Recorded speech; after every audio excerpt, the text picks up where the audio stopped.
नमस्कार। आज की कहानी सच्ची घटना पर आधारित। ये कुछ दिनों पुरानी बात है, जब स्कूल बस की हड़ताल चल रही थी। मेरे मिस्टर अपने व्यवसाय की किसी जरूरी काम की एक आवश्यक मीटिंग में बहुत ज़्यादा व्यस्त थे। इसलिए मेरे 5 साल के बेटे को स्कूल से लाने के लिए मुझे ही टू व्हीलर पर जाना पड़ा। ये कहानी है पति पत्नी और एक 5 साल के बेटे की, एक माँ की, एक बेटे की। कि जब माँ को 5 साल के बेटे को स्कूल से लाने के लिए टू व्हीलर पर खुद जाना पड़ा। वो कहती हैं कि जब मैं टू व्हीलर से घर की ओर वापस आ रही थी, क्योंकि जाते हुए तो सब ठीक था, लेकिन जब उसी टू व्हीलर से वापस आ रही थी तब अचानक से मेरा बैलेंस बिगड़ा और मैं और मेरा 5 साल का बेटा, जिसको मैं स्कूल से ला रही थी, हम दोनों गाड़ी सहित नीचे गिर गए। वो कहती हैं कि मेरे शरीर पर कई खरोंच आई। बेशक, लेकिन प्रभु की कृपा से मेरे बेटे को खरोंच तक भी कहीं नहीं आई पूरे जिस्म में। और फिर हमें नीचे गिरा हुआ देखकर, सड़क पर जो हम गिरे थे, हमें गिरता हुआ और गिरा हुआ देखकर आसपास के कुछ लोग इकट्ठा हो गए और उन्होंने हमारी मदद करना चाही। तभी मैंने क्या देखा कि मेरी काम वाली बाई राधा ने मुझे, जो कि दूर से देख लिया था और दौड़ी चली आ रही थी, और नजदीक आने पर मैंने उसे देखा। उसने तुरंत मुझे सहारा देकर खड़ा कर दिया और अपने एक परिचित से किसी मिलने वाले को बुला करके उस काम वाली ने मेरी गाड़ी को वहीं एक दुकान पर खड़ी करवाकर वो मुझे कंधे का सहारा देकर अपने घर ले गई, जो कि पास में ही था। वहीं जैसे ही हम उसके घर पहुंचे, वैसे ही राधा के दोनों बच्चे हमारे पास आ गए। राधा ने अपने पल्लू से बंधा हुआ 50 का नोट निकाला और अपने बेटे राजू को दूध और बैंडेज और एंटीसेप्टिक क्रीम लेने के लिए भेजा, और अपनी बेटी रानी को कहा कि पानी गर्म करके लाओ। और मुझे कुर्सी पर बिठा दिया राधा ने, जो हमारे घर में काम करने आया करती है। मुझे कुर्सी पर बिठाया तथा मटके का ठंडा जल पिलाया, और इतने में उसकी बेटी गर्म पानी जो हो गया था वो लेकर आई। तब राधा, मेरी काम वाली, मुझे लेकर अपने बाथरूम में गई और वहां उसने मेरे जहां जहां खरोंच आई थी, हल्के जख्म हो गए थे, सारे जख्मों को गर्म पानी से अच्छी तरह से धो करके साफ कर दिया। और बाद में वो उठकर बाहर आ गई। बाहर आकर उसने एक नया टॉवल और एक नया गाउन जो रखा हुआ था उसके पास, वो लेकर आई मेरे लिए। उसने टॉवल से मेरा पूरा बदन पोंछा तथा जहां आवश्यक था वहां बैंडेज लगाई, साथ ही मामूली चोट पर, खरोंच पर एंटीसेप्टिक क्रीम लगाई। और अब मुझे कुछ राहत महसूस हो रही थी। जो दर्द मुझे था जो मुझे तकलीफ हुई, और उसी दर्द की और तकलीफ की जो चिंता उसके चेहरे पर मुझे दिखाई दे रही थी, आधा दुख दर्द तो मेरा ऐसे ही मिट गया। बहुत कुछ अनुभव मैं करने लगी थी। उसने मुझे पहनने के लिए नया गाउन दिया, जो अपने घर में उसने ला के रखा हुआ था अपने लिए। और वो बोली, ये गाउन मैंने कुछ दिन पहले ही खरीदा था, लेकिन आज तक नहीं पहना मैडम। आप यही पहन लीजिए तथा थोड़ी देर आप रेस्ट कर लीजिए। आपके कपड़े बहुत गंदे हो गए हैं, धूल में भर गए हैं। हम इन्हें धो करके सुखा देंगे, फिर आप अपने कपड़े बदल लेना। मेरे पास कोई चॉइस नहीं थी। मैं गाउन पहनकर बाथरूम से बाहर आई। उसने झटमट अलमारी से एक नई चादर निकाली और पलंग पर बिछी हुई चादर पर और चादर बिछाकर बोली, आप थोड़ी देर यहीं आराम कीजिए। और तब तक उसकी बेटी ने दूध भी गर्म कर दिया था। राधा ने दूध में 2 चम्मच हल्दी मिलाई और मुझे पीने को दिया और बड़े विश्वास से कहा, मैडम आप ये दूध पी लीजिए, आपके सारे जख्म जो हैं जल्दी ठीक हो जाएंगे, दर्द भी आपको कम हो जाएगा। लेकिन अब मेरा ध्यान बिल्कुल भी अपने शरीर के जख्मों पर या दर्द पर था ही नहीं, बल्कि मेरा पूरा ध्यान मेरे अपने मन पर था कि मेरे मन में जो विचार चल रहे थे मैं उनको पढ़ रही थी। मेरे मन के सारे जख्म एक एक करके हरे हो रहे थे। शरीर के जख्म ठीक हो रहे थे, मन के जख्म एक एक करके मेरे हरे हुए जा रहे थे। मैं सोच रही थी कि कहाँ मैं और कहाँ मेरी काम वाली राधा। जिस राधा को मैं फटे पुराने कपड़े देती थी, उसने आज मुझे नया टॉवेल दे दिया, नया गाउन दे दिया और मेरे लिए नई बेड शीट तुरंत पलंग पर बिछा दी। मन ही मन ये विचार मेरा चल रहा था कि धन्य है ये राधा। एक तरफ मेरे दिमाग में ये सब चल रहा था, दूसरी तरफ तब जब राधा गरम गरम चपाती और आलू की सब्जी बना रही थी, थोड़ी देर में वो थाली लगा करके ले आई और बोली, आप और बेटा दोनों खाना खा लीजिए। राधा को क्योंकि रोज हमारे घर में काम करने आया करती थी, तो उसको मालूम था कि मेरा छोटा सा बेटा 5 साल का आलू की सब्जी बहुत पसंद करता है। तो उसने गर्मा गर्म रोटी और आलू की सब्जी थाली में परोस दी और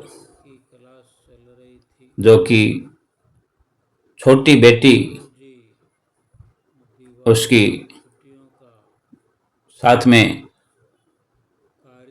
राधा के लगी हुई है, उससे सारी तैयारी करवाई।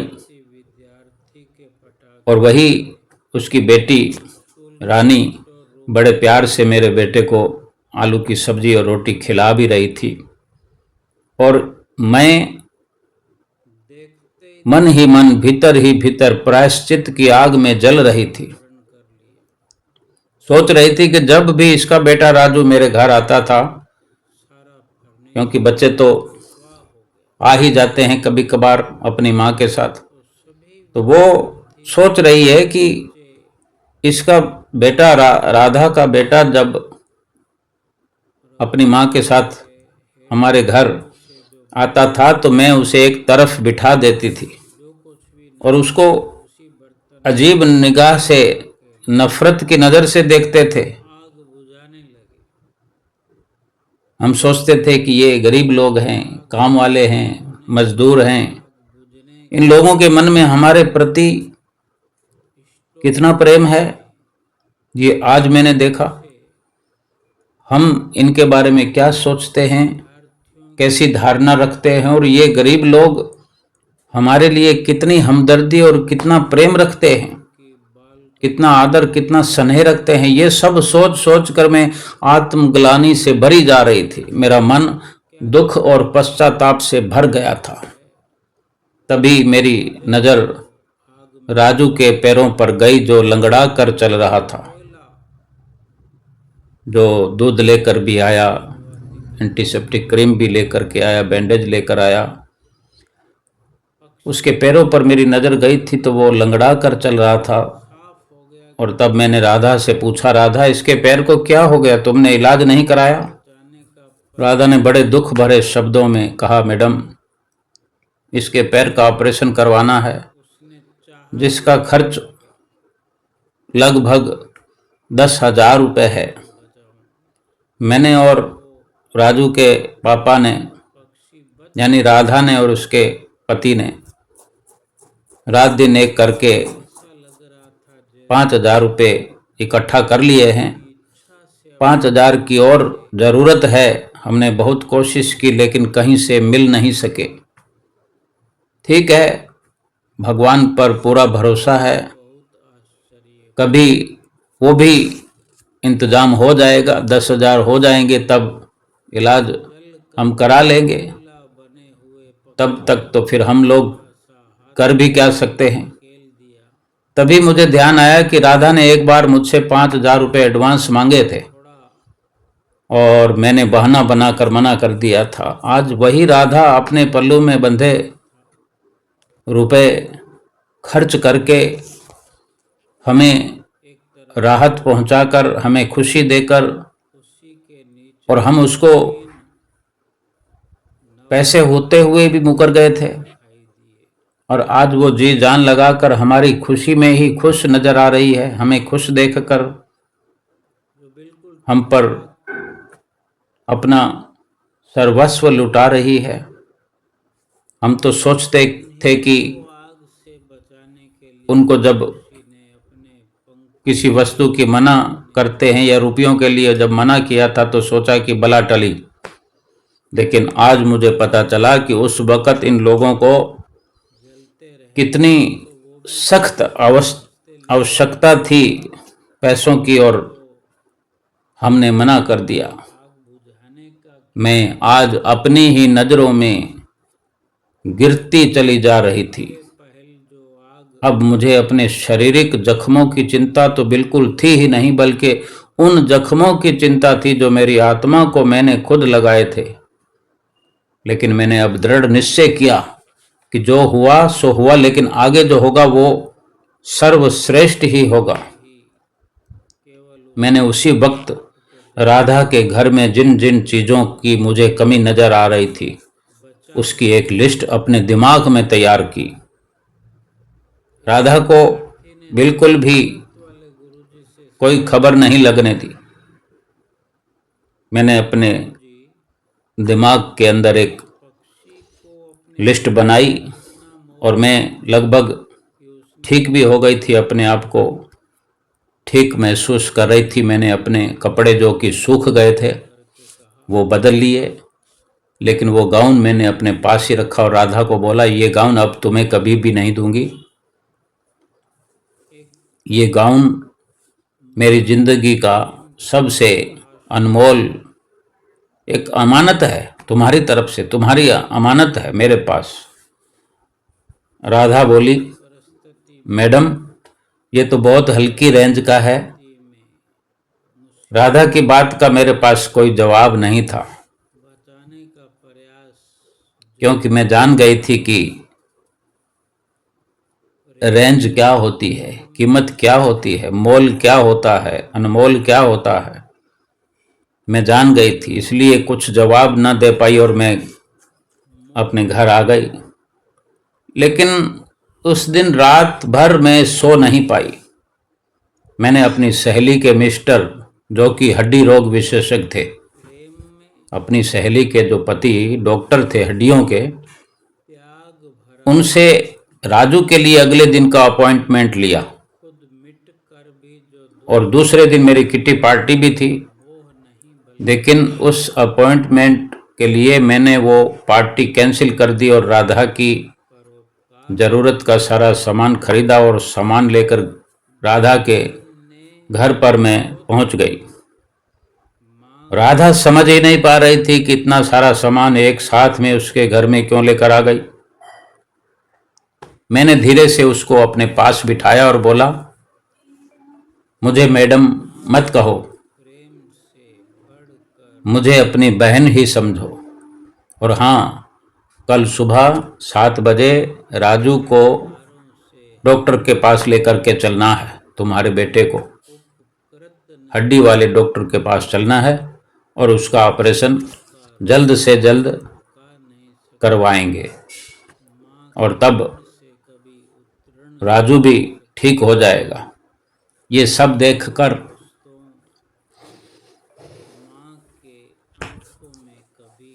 जो कि ये चमत्कार वो काम वाली राधा अनुभव कर रही थी और ये सब देखकर सुनकर राधा जो है खुशी से रो पड़ी। उसकी आंखें छल छला रही थी। खुशी से उसकी आंखें नीर बहा रही थी। लेकिन वो साथ में ये भी कहती रही कि मैडम ये सब आप क्यों कर रहे हो, हम तो गरीब लोग हैं, हम बहुत छोटे लोग हैं, हमारे यहाँ तो ये आम बात है, ऐसा ही चलता है, चलता ही रहता है।